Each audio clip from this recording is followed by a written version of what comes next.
بچوں کو پڑھانا چاہتے ہیں، صحت کی سہولیات چاہتے ہیں، تعلیم کی سہولیات چاہتے ہیں، وہ ایسی تمام سہولیات سے محروم رہتے ہیں۔ لیکن بینچ کے جو تیسرے جج تھے جسٹس منیب اختر، ان کی جانب سے اس درخواست پر اعتراض اٹھایا گیا۔ جسٹس منیب اختر نے یہ سوال اٹھایا کہ معاشی پالیسی کس طرح سے بنانی ہے، کس شہر کو ترقیاتی فنڈز دینے ہیں، کتنے فنڈز دینے ہیں، کتنے فنڈز نہیں دینے، یہ طے کرنا سپریم کورٹ کا کام نہیں ہے۔ اس معاملے پر سپریم کورٹ کس طرح سے مداخلت کر سکتی ہے۔ دوسرا اعتراض جسٹس منیب اختر کی جانب سے یہ اٹھایا گیا کہ آپ نے جو آرگومنٹس میں معاملہ اٹھایا ہے فنڈز کی مساوی تقسیم کے حوالے سے، ریجنل ایکویٹی کے حوالے سے، یہ دلائل آپ کی جو پریئر کلاز ہے، آپ کی درخواست میں جو آپ نے استدعا کی ہے، اس کے ساتھ میچ نہیں کرتے۔ پھر جسٹس امرتا بندیال نے بھی درخواست گزار سے کہا کہ آپ نے ایک بڑا اچھا مقدمہ سپریم کورٹ کے سامنے آپ لے کر آئے ہیں، لیکن آپ کی پلیئر کلاس میں کچھ ایسے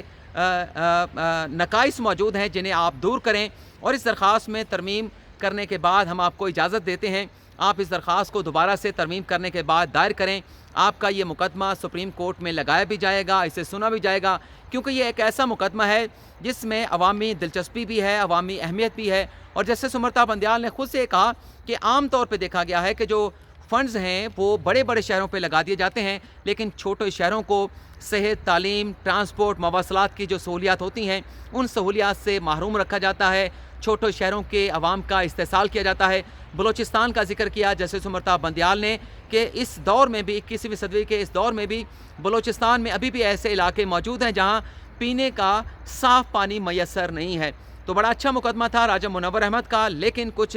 اس میں نقائص تھے ان کی پریئر کلاس میں، جسے عدالت نے امینڈ کر کے نئی درخواست دائر کرنے کی اجازت دے دی ہے۔ دوسری خبر کے حوالے سے گفتگو کا آغاز کرتے ہیں کہ اسلام آباد ہائی کورٹ میں نواز شریف کا نیا وکیل کون ہوگا اور کون سا نیا وکیل نواز شریف کی اسلام آباد ہائی کورٹ میں وکالت کرے گا، اور آج اسلام آباد ہائی کورٹ نے اس حوالے سے کیا احکامات جاری کیے ہیں۔ ناظرین، نیب کی جانب سے جو کچھ دن پہلے یا ایک ہفتہ پہلے متفرق درخواست دائر کی گئی تھی، جس میں اسلام آباد ہائی کورٹ سے یہ استدعا کی گئی تھی کہ نواز شریف اور مریم نواز کی سزاؤں کے خلاف جو اپیلیں ہیں انہیں فوری سماعت کے لیے مقرر کیا جائے۔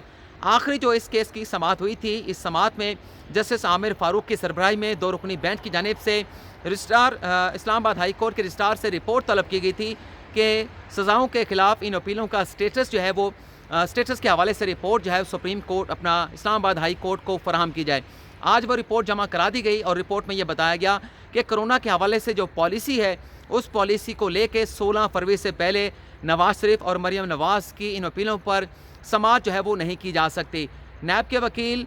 سردار مظفر عباسی بھی آج کرونا کے خدشے کی وجہ سے عدالت میں پیش نہیں ہوئے، لیکن عدالت نے نیب سے کہا ہے کہ کیونکہ نواز شریف جو ہے اشتہاری ہو چکے ہیں، عدالت کی جانب سے انہیں مفرور قرار دے دیا گیا ہے، تو اس صورت میں نیب یہ رپورٹ دے اسلام آباد ہائی کورٹ کو کہ کیا نواز شریف کا کوئی نیا سرکاری وکیل، نیا سرکاری پلیڈر جو ہے مقرر کرنا ہے، نہیں مقرر کرنا۔ اس حوالے سے نیب کا موقف کیا ہے؟ نیب اپنا جواب جو ہے آئندہ سماعت سے قبل جو ہے وہ سپریم کورٹ میں اپنا ہائی کورٹ میں جمع کرا دے۔ تو اس طرح سے نواز شریف جنہیں اشتہاری قرار دیا گیا تھا اور جو ان کے وکیل تھے خواجہ حارث، وہ اپنی وکالت کا، اور نواز شریف بھی اپنی وکالت کا حق کھو بیٹھے تھے۔ اب لگ یہ رہا ہے کہ شاید نواز شریف کو کسی سرکاری وکیل کی سہولت فراہم کی جائے گی، لیکن ڈیپینڈ کرے گا کہ اس معاملے پر نیب جو ہے کیا موقف جو ہے اسلام آباد ہائی کورٹ کے سامنے رکھتا ہے۔ تیسری خبر میں ہم بات کرتے ہیں سپریم کورٹ کی جانب سے ایف ایڈ کچہری میں جو وکلا کے غیر قانونی چیمبرز بنائے گئے تھے، ماتحت عدلیہ کی جو غیر قانونی تعمیرات کی گئی تھیں، ایسے تمام چیمبرز اور ماتحت عدالتوں کو گرانے کا حکم دیا گیا تھا۔ وکلا کے چیمبر گرانے کے لیے 2 ماہ کا وقت دیا گیا تھا، اس میں تو ابھی کافی وقت باقی ہے، لیکن جو ماتحت عدالتیں ہیں ان کی تعمیرات، غیر قانونی تعمیرات ہیں، انہیں فوری طور پر سپریم کورٹ کی جانب سے گرانے کا حکم دیا گیا تھا، اور اسلام آباد ہائی کورٹ کے رجسٹرار کو اس حوالے سے پیش رفت رپورٹ، پراگرس رپورٹ جو ہے سپریم کورٹ میں جمع کرانے کا حکم دیا گیا تھا۔ سپریم کورٹ کے احکامات کے باوجود یہ پراگرس رپورٹ جو ہے سپریم کورٹ میں جمع نہیں کرائی گئی تھی۔ بار بار جو ہے سپریم کورٹ کی جانب سے اسلام آباد ہائی کورٹ کے رجسٹرار کو خطوط لکھے گئے اور پھر ایک ہومیوپیتھک قسم کی رپورٹ جو ہے سپریم کورٹ میں جمع کرا دی گئی۔ آج سپریم کورٹ کے چیمبر گرانے کے احکامات کے خلاف وکلا کی نظر ثانی درخواستوں پر سماعت ہوئی۔ چیف جسٹس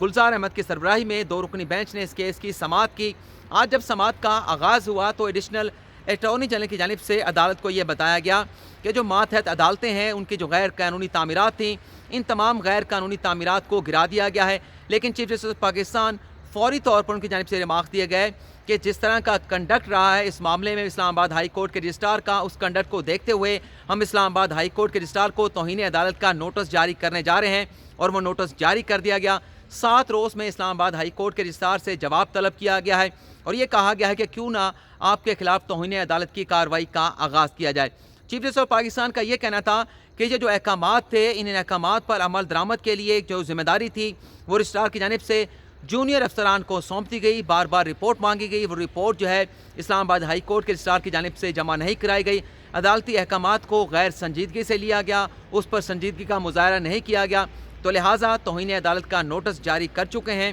اسلام آباد ہائی کورٹ کے رجسٹرار اس توہین عدالت کے نوٹس پر 7 روز کے اندر جواب جمع کرائیں، اور پھر اس کیس کی سماعت کو 7 روز کے لیے عدالت کی جانب سے ملتوی کر دیا گیا۔ یہ ناظرین آج کے اہم مقدمات کی سماعت کا احوال تھا۔ آپ ناظرین سے اجازت چاہوں گا۔ اللہ حافظ۔